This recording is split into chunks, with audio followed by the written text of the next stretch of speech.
यहाँ के नमक लेकर चले गया संत। शंकर जी का भक्त था, शिव का उपासक था, शिव के बिना एक मिनट नहीं रहता था, शंकर को भोजन कराए बगैर भोजन नहीं करता था, शिव जी को जल चढ़ाए बगैर जल नहीं पीता। संत गए, भोजन बनाया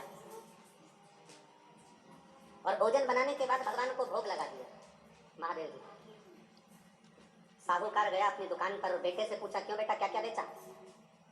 बेटे ने कहा, मैंने ये बेचा ये बेचा। और एक संत आए थे, नमक मांग रहे थे, यहीं नदी के तट पर रहते हैं, यही नदी के तट पर रहते हैं। अरे वो तो रोज का काम है उसका, तो मांगना, रोज का काम है उसको मांगना। अपने गांव के ही तो संत है, हाँ, रोज मांगने आता है वो तो थोड़ा थोड़ा सामान।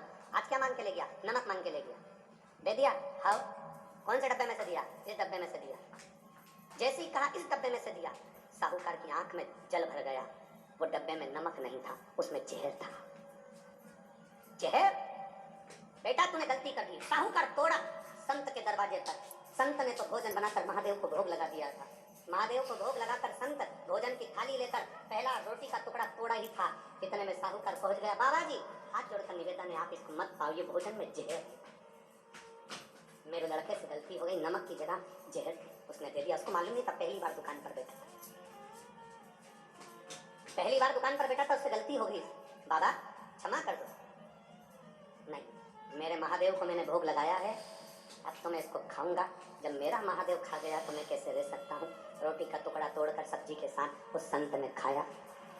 साहूकार को लगा अगर मर गया तो मेरे माथे आएगा, मैं यहीं बैठ जाता हूँ। अगर थोड़ा भी इसको घबराहट होगी, चक्कर आएंगे, नीचे गिरेगा, तो मैं इसको उठाकर वैद्य जी के पास ले जाऊंगा, डॉक्टर के पास ले जाऊंगा।